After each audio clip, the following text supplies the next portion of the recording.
नमस्कार दोस्तों, कैसे हो आप सब। आई होप आप सभी अच्छे होंगे। तो दोस्तों, आज हम बात करते हैं कन्फ्यूशियस की। ये एक नैतिक शिक्षक थे और चीन के प्रथम दार्शनिक भी थे झोंग राजवंश के समय में। जब प्राचीन चीन में राजनीतिक और सामाजिक व्यवस्था पतन के दौर से गुजर रही थी, तो कन्फ्यूशियस ने नैतिक विचारों से उसका समाधान करने का प्रयास किया था। कन्फ्यूशियस को हम फुतजू या कॉन्ग फूजी भी कहते हैं। इनके विचार से ही कन्फ्यूशियस वाद के दर्शन की शुरुआत की गई थी। कन्फ्यूशियस वाद के जो विचार थे वो चीन में लगभग 200 वर्षों तक रहे थे और 20वीं सदी से इनके विचार खत्म हो गए थे, क्योंकि साम्यवाद आ गया था। और जो फिलहाल में कन्फ्यूशियस वाद के जो विचार हैं वो हांगकांग, ताइवान देशों में हैं।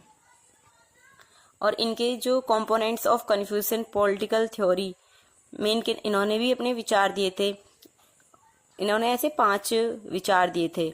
इनका मानना था कि राष्ट्रमंडल का विचार हो, परोपकारी सरकार हो, सदाचार का नियम हो, प्रतिभा आधारित सरकार हो, सत्ता का हस्तांतरण होना चाहिए।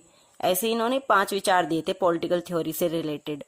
और इनकी 5 शास्त्रीय पुस्तक भी हैं जिन्हें कन्फ्यूशियस का ज्ञान कहा जाता है। ये इन्होंने चीनी भाषा में लिखी थी और हिंदी में भी इन्हें कन्वर्ट किया था। आई चिंग, जिसे हिंदी में परिवर्तन की पुस्तक कहते हैं, सू चिंग, जिसे इतिहास की पुस्तक कहते हैं, सी चिंग, कविता की पुस्तक बोलते हैं हिंदी में इसे, ली चिंग, संस्कार की पुस्तक, चुन चिंग, पतझड़ और वसंत के इतिहास कहते हैं इन्हें। तो दोस्तों, इन्होंने एक बुक लिखी थी जिसका नाम था अनालेक्टस। ये एक आदर्श समाज के लिए कन्फ्यूशियस के अपने नुस्खे उसके बारे में बताया गया था। इन्होंने एक राष्ट्रमंडल के आदर्श के बारे में बोला था। इन्होंने बोला था कि दुनिया सभी के लिए सामान्य है। इस धरती के जो संसाधन है वो सभी के हैं।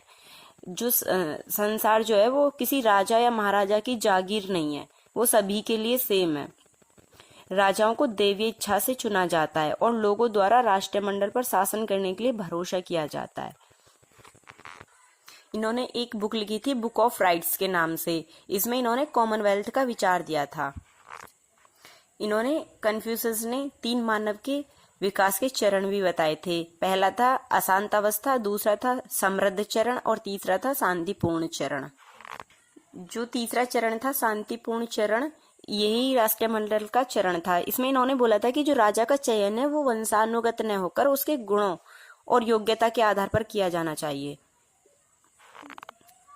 इन्होंने राजा के गुण के 5 सतत गुण भी बताए थे। गुण का जो अर्जन है वो अधिगम शिक्षा के माध्यम से होना चाहिए।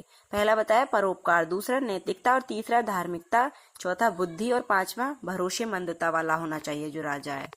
और कन्फ्यूशियस ने सर्वव्यापक स्वर्ण नियम भी बताए थे। 5 संबंध बताए थे कि उन्होंने बोला पिता पुत्र का जो संबंध है ऐसा हो, पुत्र योग्य पुण्यशीलता वाला हो, शासक और प्रजा का संबंध ऐसा हो, निष्ठा हो दोनों में, भाई भाई का संबंध भाईचारा वाला हो, पति पत्नी का संबंध प्यार और आज्ञाकारिता वाला हो, मित्र मित्र का संबंध ऐसा होना चाहिए एक दूसरे में विश्वास हो।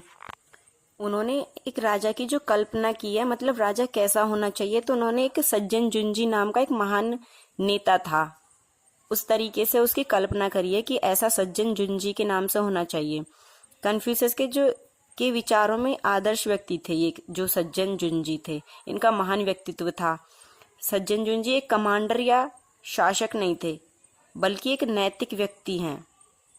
मतलब उनका व्यक्तित्व अच्छा होना चाहिए जो अपने चरित्र और आचरण से आगे बढ़ता है। उन्होंने ऐसा बोला था सज्जन जुंजी के बारे में, ऐसा ही शासक होना चाहिए उससे रिलेटेड। कन्फ्यूशियस के जो विचार थे, उन्होंने एक कथन भी बोला था कि एक आदमी को एक कटोरी चावल दो या उसे चावल उगाने सिखा दो। यही कन्फ्यूशियस के विचार थे। ये रिलेटेड करते शिक्षा से, उन्होंने ये रिलेटेड एजुकेशन से किया था उस टाइम। थैंक यू दोस्तों, राधे राधे।